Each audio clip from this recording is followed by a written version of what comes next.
Welcome back to the Wasteland. Today we've got a really interesting subject for you. Why you want to nuke Cranberry Bog in Fallout 76, especially when you get to higher levels in the game. Plus, we're going to go over what exactly is a Cranberry Bog. You probably already know, but there's some interesting real-life screenshots that are really cool. If you don't know how cranberries are made or harvested, this is going to interest you. But yeah, let's get into this. And welcome back, my fellow Vault Dwellers and Wasteland Wanderers, to Open World Games. We've got a lot of cool stuff to dive into. So first of all, yes, Cranberry Bog is going to be one of the most difficult areas in Fallout 76. No doubt, keep that in mind and be warned when exploring the 6 regions of the game. We've got Toxic Valley, the Forest, Ash Heap, Savage Divide, the Mire, and yes, Cranberry Bog. So, a lot of these are basically scaled to certain levels, and you're not going to want to roam into Cranberry Bog right out of the gates. We're also going to be talking about some of the enemies that we can expect, but what we know about nuclear fallout after launching a nuke is that it produces, of course, radiation, but also it can produce really cool mutations and also increase the difficulty. So, as you can see, we have a scorched beast here flying through the sky. It's going to be one of the tougher enemies in the game. We also have these really cool giant frog creatures, which you're going to want to be very wary of as you explore as well. As you can see here in the artwork, these things can whip out like 3 different tongues. So you can expect yourself to be mutated when you launch a nuke and it detonates, of course, if you roam into that fallout. But what happens to these creatures that are at higher levels? You can imagine that even tougher creatures will be spawning in their place, or perhaps even we could be seeing a new mutated type of creature. So, as you hit these higher levels and you've completed Cranberry Bog and you're perhaps entering the in-game scenario of Fallout 76, you're definitely going to want to experiment with nuking Cranberry Bog because it's going to make the difficulty spike even more.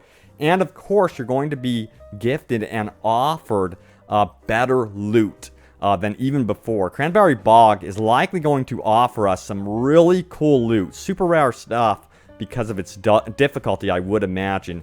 And nuking it could result in even rarer gear as you go through the game. So, it's going to be for those of you that really like a challenge, really like to up the difficulty. And I think going into Cranberry Bog, by the way, even indicated in some of these concept arts, it's encouraged to bring someone with you, to always team up. This is not going to be perhaps a solo experience, although perhaps even indicated by some of these artworks here, stealth could play a very big role in Cranberry Bog, and you're going to want to basically upgrade anything related to stealth.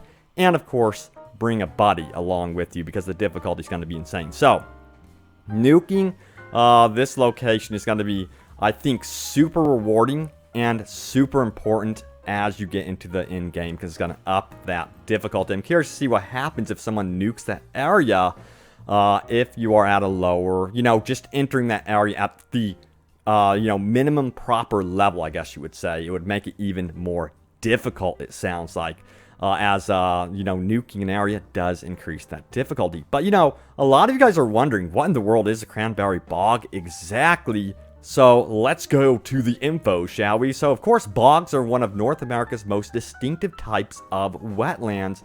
They're strange ecosystems characterized by thick sphungum moss, I guess you would say, acidic waters, peat deposits, and a spongy mat-like substance on the water surface. Now, cranberries, get this, thrive best in beds within the bog, which consist of alternating layers of sand, peat, gravel, and clay. Cranberry vines produce horizontal stems called runners that may grow up to 6 feet long and can spread profusely over the bog. So do you guys want to see what an actual cranberry bog looks like in real life? Take a look at that right there. Can you imagine trying to explore this wetland in real life? And I think traversal in Fallout 76 might also be a little bit challenging as well in this game. And I think it's going to be, again, one of the reasons why you're going to want to take your time when going through Cranberry Bog and really stealthing it. So now, one thing that I love to do with my videos is top comments, and we're going to go over those right now, shall we? So, if you want to end up in one of my videos for a chance to be a top comment, go ahead and post that down below. I always read through all of the comments. There's some funny comments. I've gotten some compliments lately as well. And then, of course, you guys voice your concerns about Fallout 76. And also, there are some notable comments out there that are actually positive about the game as well. So, let's take a look at the mixed reactions, I guess you would say, from Fallout fans in the world. So, first of all, we have ZOMG, who says 24 players per server seems a bit small for such a large map. And he got 20 upvotes on that. He was definitely one of the top comments on one of my most recent videos. And, you know, Todd Howard, and I think it was even Pete Hines, said, you may actually go through a session and not run into any players. However, they have been thinking this through. How do they get players to meet each other? Well, they are going to have group events. So they're going to have world events and then group events. And these are going to be things like, you know, challenging creatures that appear, perhaps rare loot that might be on the map or something like that. And then as a group, you can engage, you know, certain monsters and creatures of the world. Now, what's really cool about these group events, and this is what I personally love about them, is they basically disengage PvP if you are engaged in a group PvE event. This is super important to really, you know, keep PvE valuable and something that you can actually play and experience, because I think a lot of players are going to be playing this game for the co-op PvE stuff first and foremost. At least I know I am. I'm not going to be going in there 100% PvPing it unless it's a different, you know, account or character that I have created, which again, that's possible. You can have multiple character slots in this game as well. But yeah, I do get the concerns there. It's not like it's 100 players roaming around, and also the concern that there aren't voiced NPCs, you know, human characters that give you, you know, an extended quest here, which we have a comment about that I'm going to get into in just a moment. We'll see what happens, you know, but I am super hyped just to explore the world, but again, you never know with some of these online games, but I'm hoping for the best. Joseph Seed says, I'm really excited for this game. I think a lot of the hate for it is stupid. The game is a spin-off and will not be considered canon anyway. And I'm glad that Bethesda are trying something new. It seems like they're not focusing on microtransaction. I actually think that'd be a reasonable thing if they did. I do have to say that the publicity for this game, excuse me, wow, I'm getting tongue twisted here. Publicity for this game hasn't been so good. They haven't shown much gameplay from what I've seen so far. The gunplay and the world seems amazing. I thought that the character not being able to speak and the lack of human NPCs could be a problem, but there's still going to be a lot of interesting lore and story. Great video, by the way, very informative, end quote. Okay, we got through it, yeah. But thank you so much. Glad you guys are enjoying the videos. At least I hope you are. Yeah, you know, I'm still concerned about them having no, you know, real true NPCs, I guess you would say. But yeah, Bethesda also needs to start showing proper gameplay and I think proper developer diaries. You know, another game that has been kind of shy about that is Red Dead Redemption 2, until more recently we've gotten a proper sprawling gameplay demonstration. I think what we can do with right now is probably 15 minutes of uncut gameplay, showing off the PvE stuff, a little bit, very little, into the camp building stuff, and then show off a world event like a PvE event or something like that. I think that would give us more of an idea of what to expect from this game going forward, and I think they have to start doing that. And from what I understand, there is gameplay coming. PAX West is over. Gamescom is behind us, and they did confirm, Bethesda did, out on their Twitter account, gameplay is coming, more of it, definitely, so look forward to it, guys. We need it, desperately. So, another top comment here comes from Birdweed. He says, I can't wait to pay $10 a month on top of the PSN price for private fun servers. End quote. I get your concern here. And I do know that there's a lot of other games that do offer a cost with servers, so that's kind of normal, okay? But when it comes to introducing mods, which you can usually play offline in games like Ark Survival Evolved, I think that could end up being potentially a PR problem for Bethesda. I can imagine the taglines now.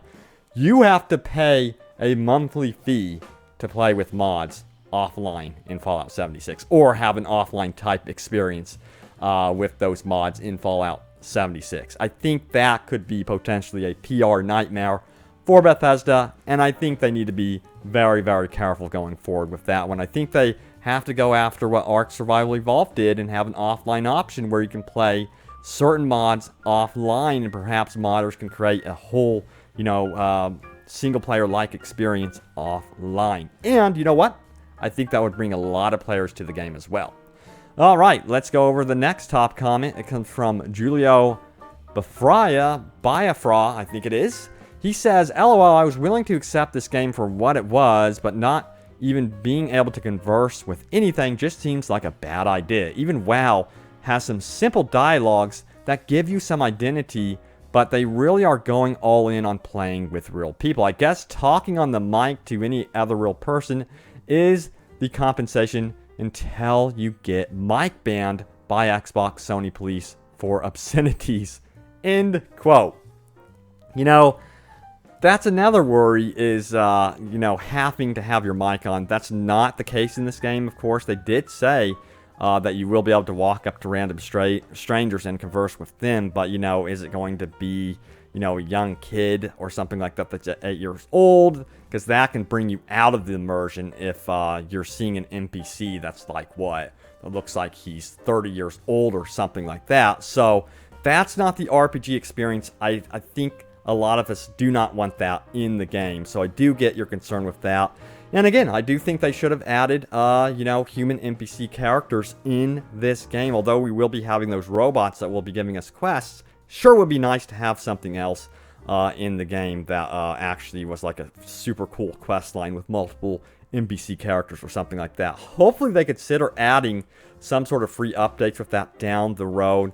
But I think this is going to be a total blast with friends. I think that's going to be the big thing. And, with this microphone, voice talk with other players, the cool thing about that, though, is the potential of meeting, new friends through some of these world events, which there will be some really cool world events from what I'm hearing. So perhaps that could end up being a cool thing. Hopefully, for the most part.